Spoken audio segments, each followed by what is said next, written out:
What's good, y'all? So today on this YouTube video, we're going to be taking one of the episodes I did on the podcast and actually just take the audio and put it over a haircut tutorial. I've done these before. This is like an older haircut tutorial. Again, I don't cut hair full time anymore. I'm just full time in working with barbers inside the Elevated Mentorship program. Now, this topic on the podcast, it is a little lengthy, so you might see it's like this video is like 47 minutes long, so I actually looped the tutorial on here like 3 times. So if you see the same damn thing going on over and over again, I didn't know what to do with it, so I just did it over and over. But this topic really came about simply because, how did it come about again? I think I was talking to somebody in the DMs, and I was kind of asking them like what their strategy was about building their business. Because they were wanting advice, and their strategy was just to raise prices. Now, of course, the Elevated Mentorship program, we have barbers who, are charging 100, 150, 200 bucks, and a better part of the vision of that is to get barbers to that price point successfully with a proper business built and cash reserves. Now, that last part, the cash reserves, is extremely important. And what I was talking to this individual about was, why did they go up? And really it was because the individual wanted to make more, which I get it, but they didn't have a proof of concept prior, meaning like they didn't have a good business at the previous price point. They didn't build out the cash reserves, and just things that I wouldn't recommend, especially just for somebody in that position that they were in. And I think a lot of barbers might fall into that because, again, I don't want everybody to think that the perception is, somebody successful because they charge more. There's barbers who have 30, 40, 50K saved up in the bank who are charging 20 bucks. And they do that because they have great business discipline. So we'll get into the little nuances of just giving a little bit more strategy on that. What I think barbers should be looking more towards instead of the perception of what it looks like to be successful in this industry versus really the reality of it. And I try to stay in the reality, especially when working with barbers.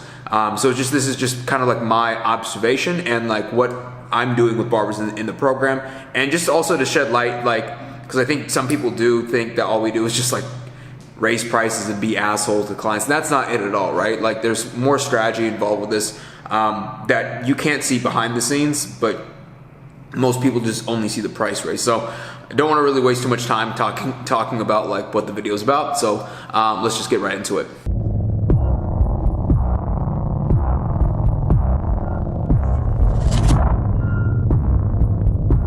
What's up, y'all? Daniel, barbering-com, and welcome back to another podcast. On this episode, I wanted to talk about this. I talked about it on my Instagram story literally earlier today, this perception versus reality. Now, I've even talked about this on prior episodes. I think I was supposed to make this episode maybe 3 or 4 episodes ago. But nonetheless, here we are. So this is more going to be centered around, again, too, issues with, not that I have, but that I see barbers going through who are raising their prices up too quickly, and what is the second, third order consequences going to be, and the perception of charging more versus the reality of what that's actually supposed to do. Because I don't want to say I feel responsible for this. I think I take everything that I see, at least, as something as my full responsibility, whether it be, a barber I work with in the program isn't getting the results they want, something in my business isn't going the way the way I wanted it to, something crashes, or something just breaks. I think I've trained myself to have that over the years, to take full responsibility of it, because I had some type of control over the situation, and I know I could have done better. Makes me feel very grounded in that, and it makes me not a fucking victim at the end of the day. So I just feel a little that maybe sometimes, because I do at least am vocal about, of course, the results that we get inside the Elevated Mentorship program with some of the barbers that are inside of that, right? Tough going from 35 to 100 in 10 months. South Bay Chris, who's now at 150. Berg, who's now at 140. Joel's at 200. Sonny, who's at 75. Angel, who's at 80. et cetera, et cetera. And we can continue going down the list. But I don't want it to. I've seen a trend, and I've seen this coming for a while too. I just haven't been, because I wanted to see how it played out. Like, maybe this is the right move for people to do. But I'm kind of seeing the writing on the wall with it now. Just with what people I've been coming in contact are doing and picking up on it, and basically going after the perception of what seems to be that they're doing, which is just raising prices, right? And if that's all you kind of take away, I mean, you're playing Russian roulette at the end of the day, because these individuals, like, they have processes, systems, and tools that, I mean, make somebody a very deadly weapon in business. And I like to think of it as, I always try to think about business as like how Bezos treats competitors, and how he treats competitors is basically like who are selling on Amazon, and there's a good product. What he'll do is he'll have whatever he's selling on that platform, because they have third-party sellers. And if there's a hot product that's selling and doing well, of course, Amazon wants to be almost monopolized on their own platform. And so what they'll do is they'll lower the price as like lower than the competition, right? Because of course everybody on Amazon is going to go after, or the majority of people are going to go after at lowest price. Whatever's priced lower, if it's the same product, the one that's priced lower, hey, I'm going to buy that one. Why am I going to pay $1 more for this other one when it's the exact same thing? And maybe even free shipping or something like that, right? And so the competition sees that and then lowers price again below them. And just to stay competitive, because they start losing business because all of their traffic flow goes to now what Amazon is selling. And then Amazon sees that again too and says, cool, no problem, we'll go below that. And just keeps on going lower and lower and lower and lower. And what this is doing, and you might be thinking, well, why would a company, lower their pricing? They're not making money off that, right? Like, they're kind of losing money. And that's the point, because they don't mind losing money. The company that they're going up against has nowhere near the cash reserves and the war chest that Bezos has inside of Amazon. Amazon's cash reserves think of it as like an air tank, right?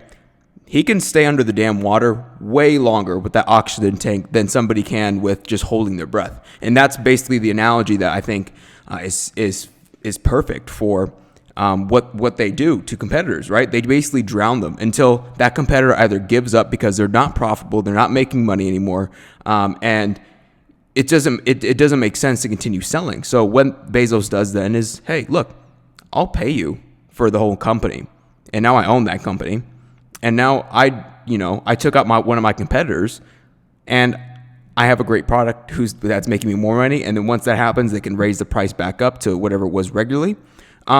And now nobody can come close to them. They've built a moat.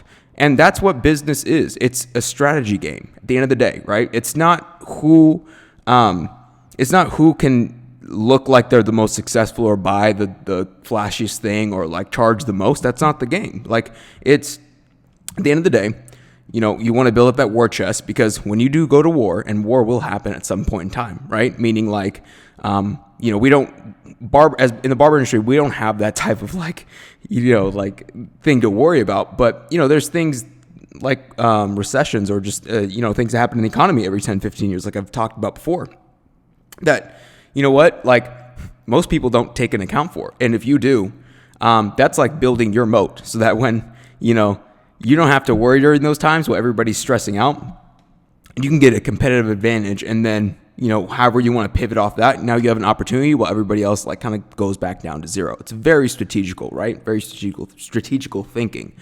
And I thought the same way when running my barber business, and like especially when I work with barbers inside the elevated mentorship program. Like, we're not just going to be doing this thing for an ego stroke. And I think people sometimes get the wrong idea who are on the outside. On the inside, I think individuals really start to figure out, you could just be on one damn Q&A call and figure out how much strategy there is. And just, I'm like a shark at the end of the day. I'm ready. I see like what somebody's business where somebody's business is at, what they need to do to get to where they need to go. And it's like, look, do this, this, this, and this. Nobody's going to have a fucking clue what you're doing. And then you can just attack with this, raise prices by this date. And then we can go up after that on this date.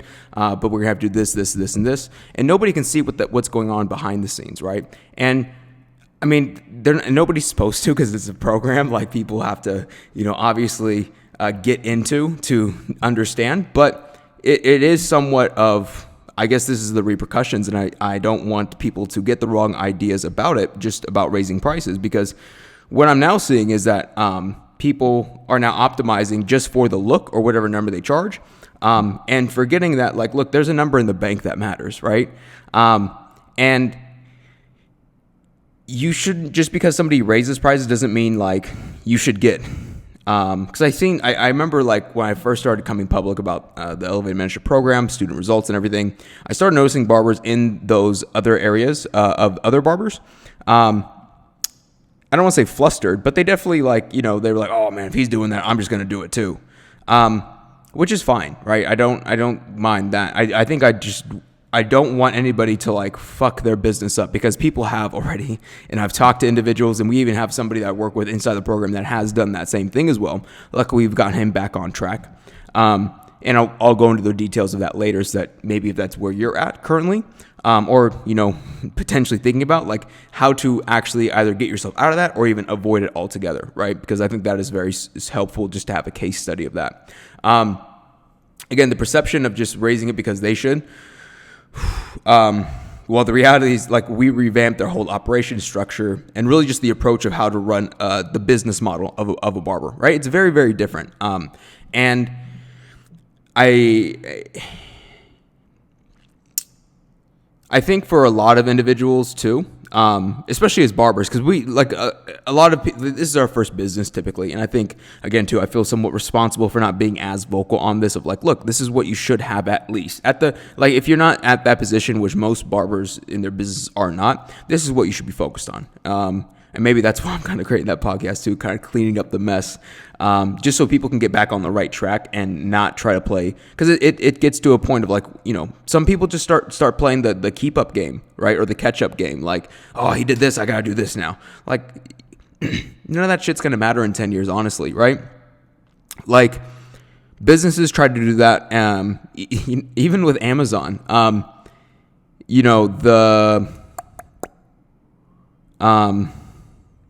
Wall Street, just in general, thought that, like, the business kind of was a scam. And people thought that Amazon was a scam. I think they call it, I don't want to say scamazon, because I don't know if that's correct. But because the business on paper at least looked like it was not profitable, right? And all people were doing back then, the .com era, was basically if you just had, like, a really good, like, url.com, and you had a good name for it, like, people, and, like, you had, like, some idea, you didn't even have to have a product, you could just have an idea that sounded good, and people, like, investors would just throw you money because it was like the Wild West. And almost damn near every single one of those .com, it was the bubble, right? The .com bubble. Almost every single one of those businesses went under or just completely, like, closed down. Amazon's, to my knowledge, the only one, and for damn sure the best one that has survived that, right? Even like eBay, eBay was coming up at the same time. They're not even the same conversation, to be quite honest. Like, they were at competition at some point in time, but like, again too, I think, it's a great actually analogy right there. A lot of companies wanted that backing from Wall Street and, like, the stock price and everything like that. Because that was the perception of what the company was, right? And that's not what a company is. I mean, even Bezos has said this before. Like, a stock is not what is not a true value of the company, right? Like, check back in 10 years. Like, we'll see what the true value of the company is and who actually survived this thing. And that's very strategical and, like, very against the grain of, like, typical, like, corporate America. Typical people in corporate America, like, they really just focus on again, too, what's the stock price? The shareholders, and really, they just want to focus on, like, is it making money? Is it profitable? So that those shareholders, don't back out and they keep feeding money in because they know that their dollar is getting multiplied, right? And Bezos said, fuck that. Like, that's not what business is. Like, that's again to the short-term yield, right? You can make quick cash on that. But, if you want to make something long-term, you got to think in the long term. And if that's only short-term thinking, we're not going to align with that at all. And that was one thing that really pivoted my thinking on this. And I think more people should pivot their thinking because just raising prices is very short-term, especially if you have under 10K in the bank, which I see a lot of barbers doing. I see a lot of individuals as well that I talk to that are interested in joining the program that, they got themselves up to $60 or whatever, and they have less than like 2-3K in the bank, which is not, again, like it becomes what's the point of this damn thing, right? Because you're just setting yourself up again to you have the perception, you're feeding the perception. You're not really in tune with reality. I've talked to many individuals who are charging well under $30 a haircut, who have more than like 20-30K in the bank. That was even me when I was charging $16-20. And it's very doable. It's just, it comes down to the individual. At the end of the day, the money's just not going to run out of that damn account, right? Like first of all, there has to be an action for a reaction to occur. So there has to be an action for the reaction of money coming in, right? Then there also has to be an action for a reaction of money coming out. And these things just don't happen on its own. Like money just doesn't be like, oh man, I'm gonna fly out of here. It's not how it works, right? It's set up by you, and that's kind of like the most sobering thing. And so if you're under that, you always have to go back to what's the problem. Now, this is where clean thinking comes into play, right? Clean thinking, at least for me, means that like you're thinking about this very rationally. You're not jumping to conclusions, and you're also like really, you're also really just you're battle testing these ideas, and you're really thinking about this critically, right? So I'll give you an example. What one person might do, or what one might do, I guess, is say, I'm not making enough money, therefore I should raise prices, right? That's a thought. I am not doing this, therefore I should do this. And that's very short term. Like if you, like, I think people just jump the gun. Oh man, that makes sense. Okay. And you have to battle test this thing. I was also going to make a podcast, that was going to go over there's a difference between theory and practice, right? That is like the exact thing. The theory is if I charge more, I'll make more, but the practice is completely different. Most times when somebody makes more, they also keep less or keep around the same that they were at the lower price point because the person never changed, right? That individual, the disciplines, the business structure, the business disciplines never changed. Now,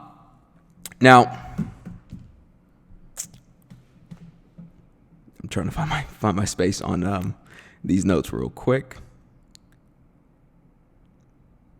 Oh, so when you kind of figure out okay, what's the problem? Is not making enough money, so therefore I should charge more. Why should I? Why am I not? Just go for the why, not the therefore answer, right? Forget the therefore. Forget the what you think the solution is. Go to what the problem is currently. So you have the problem. I'm not making enough money. Just ask the simple question. You could even literally write it down in a Google Doc. I actually do this. I take a blank Google Doc. I'm looking at my desktop right now, and I'll open up a blank Google Doc and I'll write down problem. I'll semicolon it and I'll write the problem right below of whatever I'm dealing with, right? And then I'll say why, right? Why is this a problem? Basically, I'm why am I making let's say if it's I'm not making enough money. Why aren't you making enough money? Oh man, I'm then you can just start thinking, right? Because I try to start thinking I'm not charging enough, but that doesn't make sense, right? Because you could be like, I don't think that's true. Why are you not making enough money currently? What's the real issue of this? You can kind of dive into, well, I'm not keeping enough money, right? My bank account number is not high enough. Why is it not high enough? Oh man, it's just at the end of the month there's no money left over. I'm not keeping any money. All right, so you don't have a problem making money. You have a problem keeping the damn thing in there, right? So it doesn't make sense to make the assumption then to jump to the conclusion of, well, then therefore I should raise my price, because that doesn't affect the keeping part, right? That almost is the wrong solution to choose. And this is where, again, clean thinking comes into play, rational thinking, and really thinking critically about like the issue at hand, really breaking this down, and almost like talking yourself through it. And also, this is the biggest thing, separating from the damn ego, right? Because the ego will always tell you, oh man, yeah, I'm worth more, I should charge more. It's like, hold the phone, right? Are you really do you actually have some damn discipline in this thing, right? Like somebody who doesn't have a six pack, who doesn't have like, a foundational muscle group, probably shouldn't do steroids, right? Because they want to get ripped. They should probably like have some discipline in the gym first. They should probably get them newbie gains, fix the diet, go to sleep on time, not drink alcohol, not do like, major cheat meals, drink lots of water, stay hydrated, eat the right foods, figure out what foods they need to eat before they get to that step. Like that's like accelerated, right? They don't even have like a foundational, like, if you want to think about like a foundational campfire, they're almost like trying to just pour gasoline on like a twig that is even lit on fire. It's just a twig, right? Like that's the exact analogy, like what individuals sometimes try to do. And so when you kind of like think about like the core problem, what's the problem? Not making enough money. Why? Well, no, like, not enough money's being kept in the bank account. Well, why? Right now you can be like, well, because you got to face the facts. You probably just spend too much, or it's not like, again, too, it's not like the damn thing just escapes or like crawls out. There's something that you did, or decisions you've made in the past, right? That now take money out of your account every month. Like maybe you moved out too quickly. Maybe you got too expensive a place to live in. Maybe you got too fancy of a car because you want to flex. And this is where this idea of now auditing your past decisions or even your decision making comes into play, right? Because it's like, all right, well, you can't just be like, oh man, my car bill is too high, so now I need to charge more so I can make more. It's like time out. This is still not making sense, right? So you made a terrible, somebody made a terrible decision to buy a car that they didn't think about long term, that is too expensive for them to upkeep. So therefore, they now need to make more money and charge more just to keep up on that. I think the first thing somebody should do is like maybe try to reverse that decision. Maybe go back and be like, yo, made a bad decision. Let me reverse this. I'm gonna just take this in. Give me the the Honda or the Toyota, right? Like let me not get too greedy right now. Let me fix up my personal, because this is exactly what I mean when personal issues bleed into the business, is when somebody has a personal issue with needing the validation or needing that flex or the attention, and paying for that, and then thinking that now there's a business issue when there isn't a business issue, right? You could be doing $4K a month and losing $500 out of the account every month because you've made poor decisions up to this point in time. It's not the business you need to fix, it's you, right? And when you start like auditing your decisions, I remember I had to do this, and it's very, very sobering. It sucks. I can't say it's easy. It sucks like hell.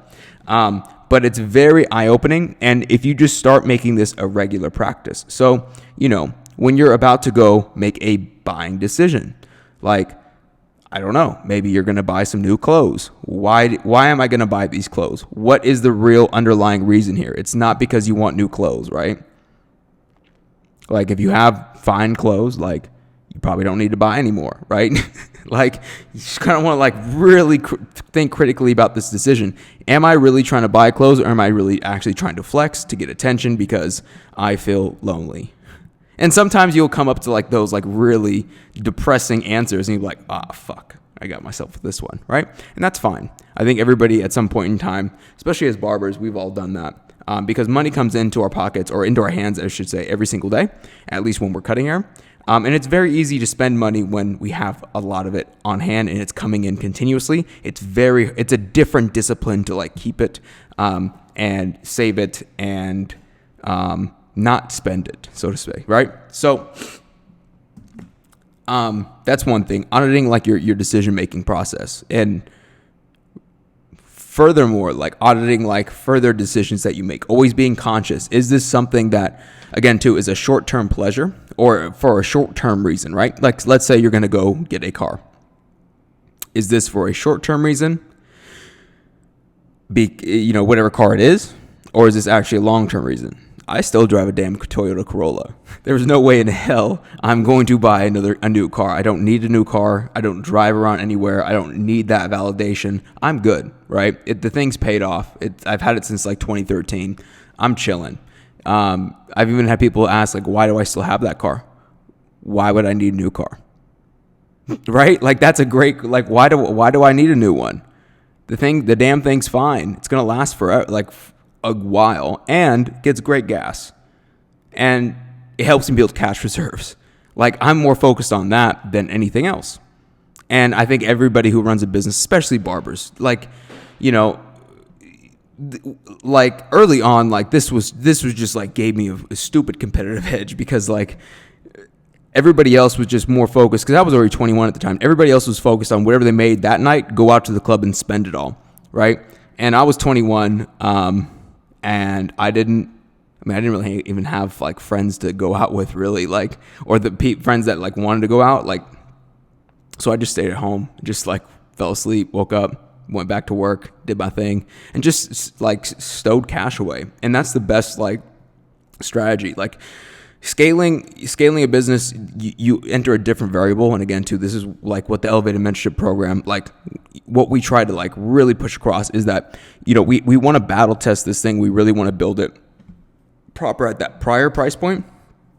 And then with the system processes, it's like once we have a good bonfire, now let's add some damn gasoline on this thing to really make go to the next levels, not just one level up and then wait there, but levels really fast. And we just pour that accelerant on that damn thing, and it will take off, right? But if you don't have that initial business, I mean, it's damn near impossible, because now you're fighting with somebody's inability to be disciplined, and inability to think long term, and inability to audit themselves and really think in a third person point of view of like, all right, what the hell am I even doing right now? Like, what's the purpose of this? And I think that's what most barbers do. They live day to day, week to week, month to month, and even have families and do this. And this is like the bad thing, right? Again, too, you've made the decision to have a family now. Like, let's really like. We can't be like, take that one back, right? So let's like really make sure this thing is efficient, even with what you have in expenses, right? Let's really cut down in other areas that you don't need, and is an ego boost. And you think that you're doing it just to enjoy life, but it's just like, look, you keep yourself in like a really bad space, just for, again, the short-term high. And you have to sacrifice those like pleasures in the short term to actually get the thing that you want eventually in the long term, right? So I lost my it kind of went on a tangent. So let me go back to my notes. Okay. So this is also like, because I think that just some clarity is also needed for this too, because I've definitely gotten messages before of barbers that are like, oh man, I'm out of the hamster wheel. I'm like, really? What did you do? Like, kind of like, oh God, are you trying to fuck things up? But what did you do? Oh man, I raised prices up like $20. Oh, I'm not cutting as much hair. It's great. I'm like, shit. All right, good luck. And the hamster wheel doesn't mean that like, just because it doesn't mean that you're just doing a shit ton of heads, or that you want to avoid working hard or anything like that, right? The hamster wheel in essence is like, look, you have a business and you've taken it up to its max level, and everything that you're doing doesn't get a new result, right? It's like if you push, it's like Jenga. If you push on a block, something else equally to the force that you applied is supposed to pop out on the other side, which is the block, right? But in the hamster wheel, if you push in on that Jenga block, like nothing, like you could push in as far as you want and nothing's going to pop out on the other side, meaning like you can work as hard as you want and you're still going to end up with the same amount of money each and every single month. But an actual business, like what we're talking about, like business disciplines, all this war chest, and actually having the understanding of like thinking long term has to be there. Like, you don't have a business if you're doing under like, I mean, I'm just be blunt, if you're under like 5K, like it's and you're trying to charge more, it's a little bit irresponsible. And it's something that I see barbers trying to go after, and it's the perception of things. And I don't want it to be that way. I want people to understand, like, because you can have a very successful business even doing $20. I was talking to a gentleman the other day doing phenomenally well, charging $21, right? I'm not going to say how much he has in the bank because that's personal, but he's doing phenomenally well. And it all comes down to how serious are you. And I talk to individuals like this, and these are the individuals I work with inside the program, right? We almost kind of laugh on call because it's like, okay, cool, you're not one of them, right? And what I mean by that is like you're not one of those individuals who's blinded or going after the perception, but just staying really in the true reality of things. Look, you have to be able to build this war chest. Don't be dumb, right? Don't be naive and go after the flashy shit that everybody else is doing, because you shouldn't be a groupthink person. You should think for yourself. You should definitely, like, if everybody's out here spending money, enjoying themselves, spending money on new cars, getting like all the flashy shit, don't just succumb to that, right? Think for yourself. Think, all right, what do I actually want? What do these people actually want? And what are they actually getting? Because if this is what they're doing now, what's going to happen 20 years from now? Because that's not going to stay the same, right? I said it on my Instagram story.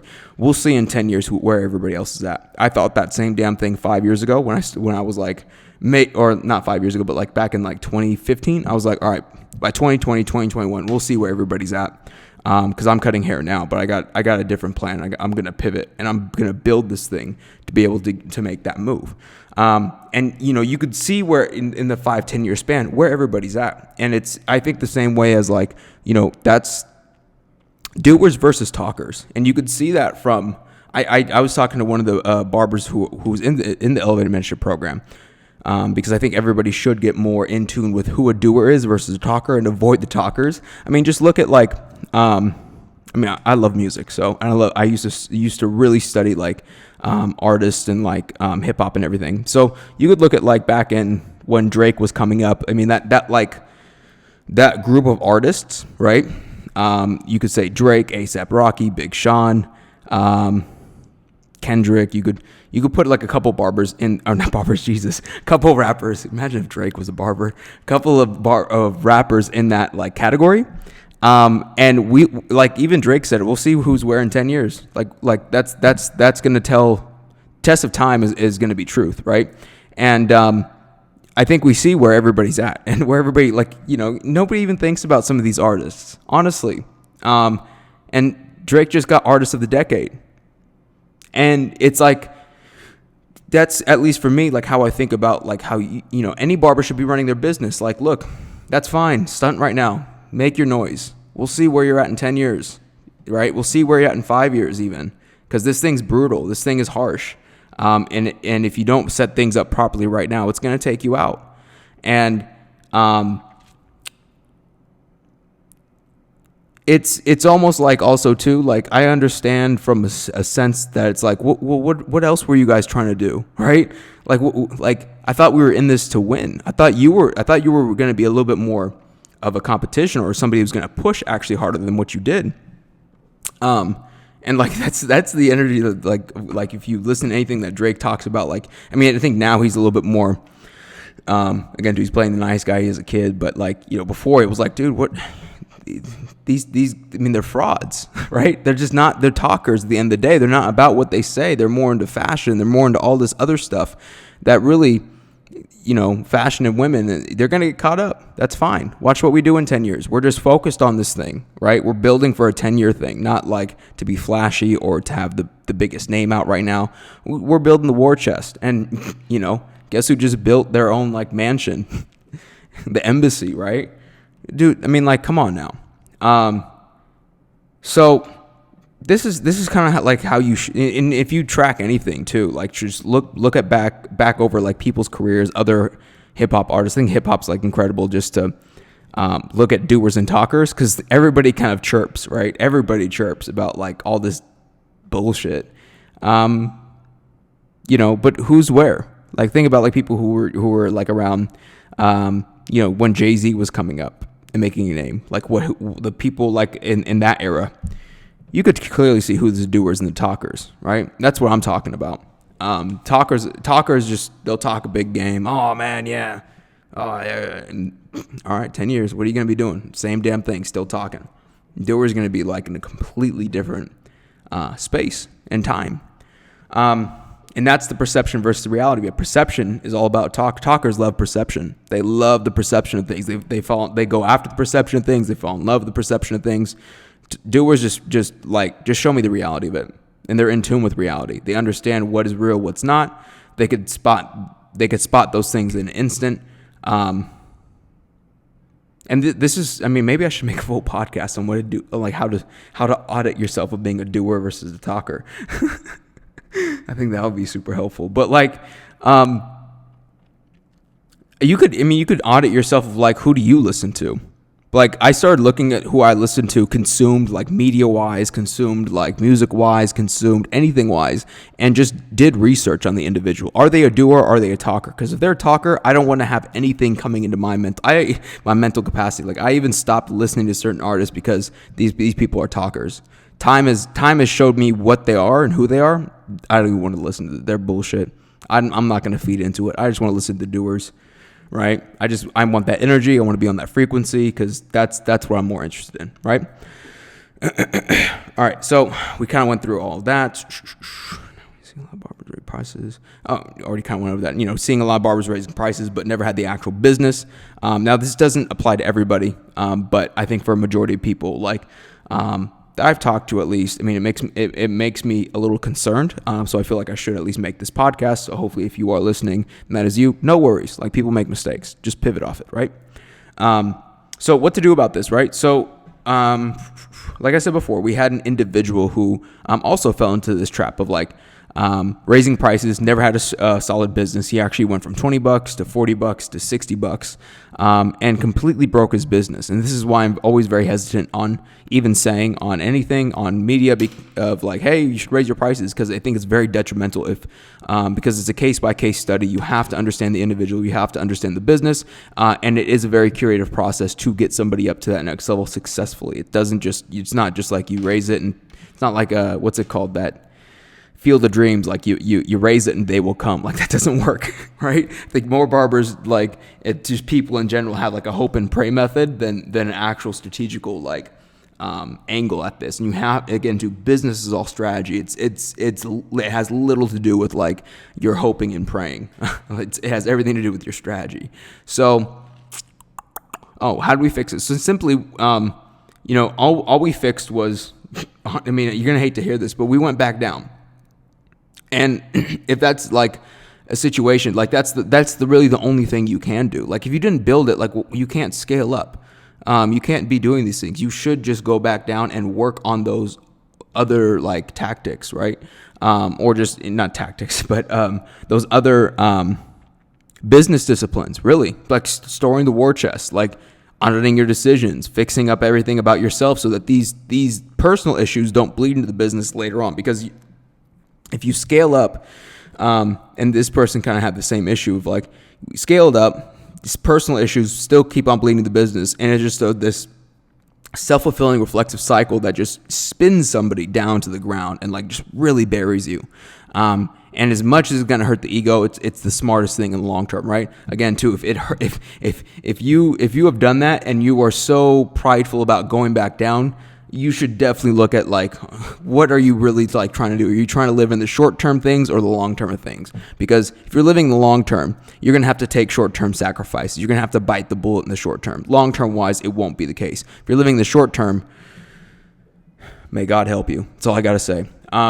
So we went back down and we just started building the proper business, right? Before we could actually implement like a lot more of the scalability things, storing cash reserves, understanding, how to actually run the business properly at that price point. I think we went from 60 all the way down to 30 now. And he's doing phenomenally well. Like, he just had his best month last month. He got like 20 or 30 new clients. And it's the busiest he's ever been as a barber, period. I'm completely proud of the dude. If he's listening to this, I'm not going to say his name, but if he's listening to this, he knows how like incredibly proud I am of him. Because it has been a battle of like, not really so much pride, maybe a little bit of pride at first, because he was one of those individuals that like we had a call. He thought he could do the thing on his own, build the business on his own, really screwed himself up until he was like, all right, I fucked up. I need your help. And then we started working and like really like, I'll give him all the praise because he really was open-minded and just did everything that I asked him to do. And he's reaping the benefits today. And it's really like, I'm always really amazed to see just how much he'll continue, pushing forward. I'm honestly really excited because I definitely want to do an interview with him just so, everybody can hear his story and kind of hear what happened and also learn from that. Because I think this is a very good learning opportunity for the whole industry in itself. And again, too, I couldn't be more proud of the dude.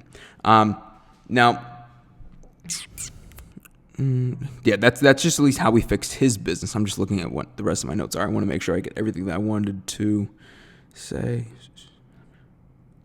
Oh, yeah. So kind of went already over this too. Like, again, if your situation is that, look to go back down or just scale down in the business, like work on building that. Also, in terms of working on self or working on your habits, consumption wise, fix by auditing your diet, your media consumption, exercising, etc. Like every single action you take from the moment you wake up, you should audit. Is this short term? Is this long term? Is this thing that I'm eating, that I'm drinking, that I'm consuming right now, is this just for a short term pleasure or am I trying to get a long term thing?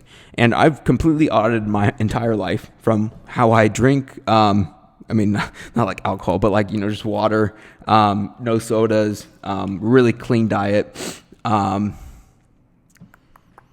Really clean exercise too. Exercise is a big one. What I noticed a lot about myself was I was too far deep into like the short term exercise of like trying to lift the heaviest weights, and just no form, just trying to pump up the biggest weights, and that's it. And like, I just kind of threw all that shit away. I just do all body weight now, and it's like completely changed my mindset. And because it's all form, it's like you have to stay in that thing long term wise.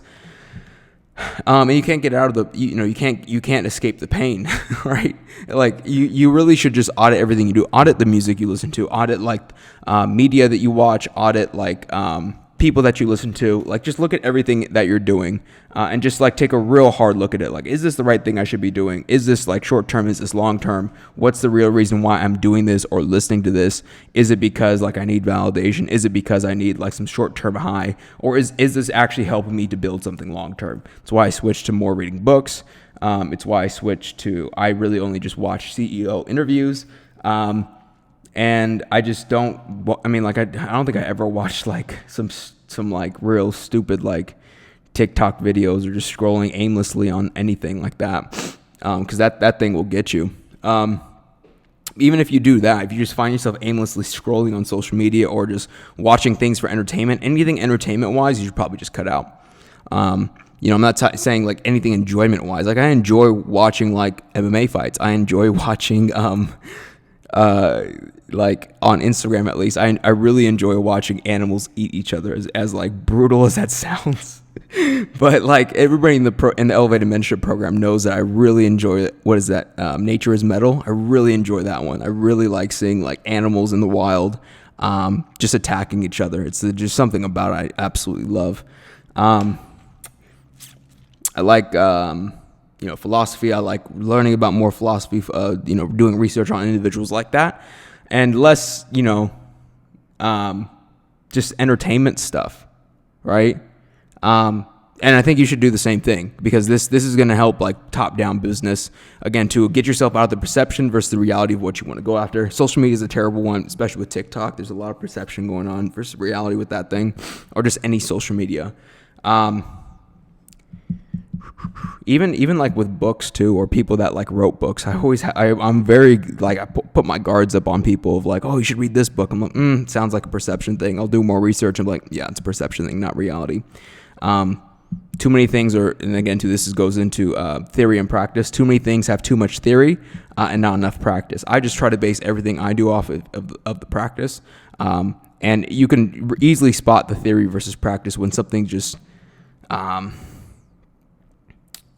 it's just too over theorized, and I can't explain it, I guess, on the spot as that well because that might be a different topic for a podcast. But I mean, again, too, it's something I tell like barbers in the program all the time. Like I just focus on what I've done. I don't over theorize anything. Theory is basically being able to communicate what the practice is to another individual, right? So let's say if I am playing catch with somebody, right? I'm throwing a baseball, playing catch. If I want to tell somebody how to properly throw, that's theory, right?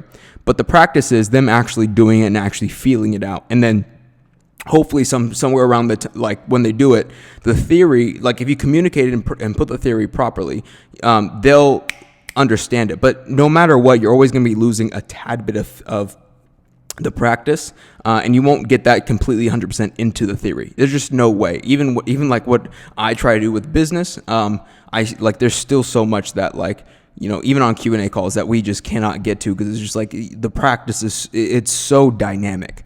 And if you've ever played a sport or anything like that, and it's like, trying to like read a book on how to play baseball or basketball or football, like there's a theory on how to do it, and then there's also a practice, right?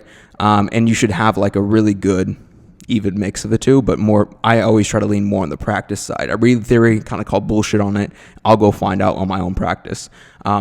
So we might get into that next time of just like how that can apply to your business or just whatever at all. But I'm getting a little thirsty, so I kind of want to wrap up this podcast. But I appreciate everybody who's been listening on.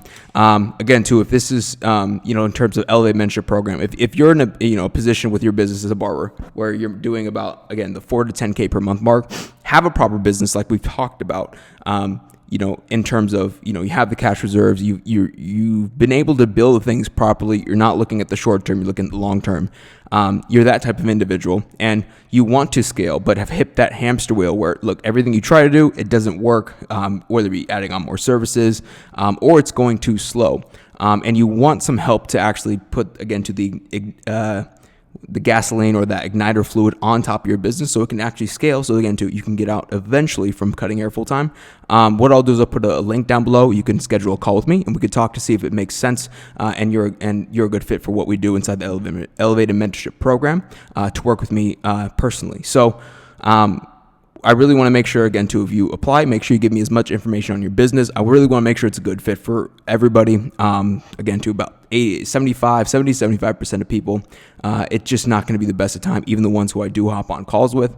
That's just the reality of it. And we're just looking for a specific individual who's, they're in the right place.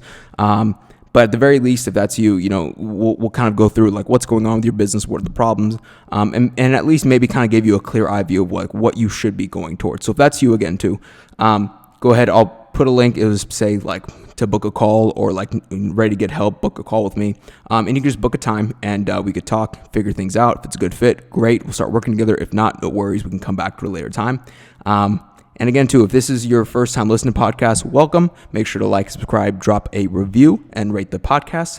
As well as if you felt that this was beneficial to you and just the overall growth, if you're a barber and you feel like somebody else needs to hear this that you know of or would benefit from this, feel free to share it to them. If you were the person who got this podcast shared to them, and now you get to this part of the podcast and somebody shared it to you, go ahead and thank them because they have your best interest in your overall growth in mind. And again, too, maybe you should pass on that favor and send it to somebody else as well who you think should and could benefit this as a barber in the industry, because I think this is something that is very beneficial and probably does need to get on more radars. So with that, again, too, been more active on here. Make sure you go ahead and follow also on the YouTube channel. Been a little bit active on that as well, too, dropping videos every week. I have a couple more good ones coming up as well that I'm very excited to kind of share, just kind of like for barbers and their business. So make sure you follow or subscribe, not follow, to the YouTube channel, or you can check that out at Deluxe.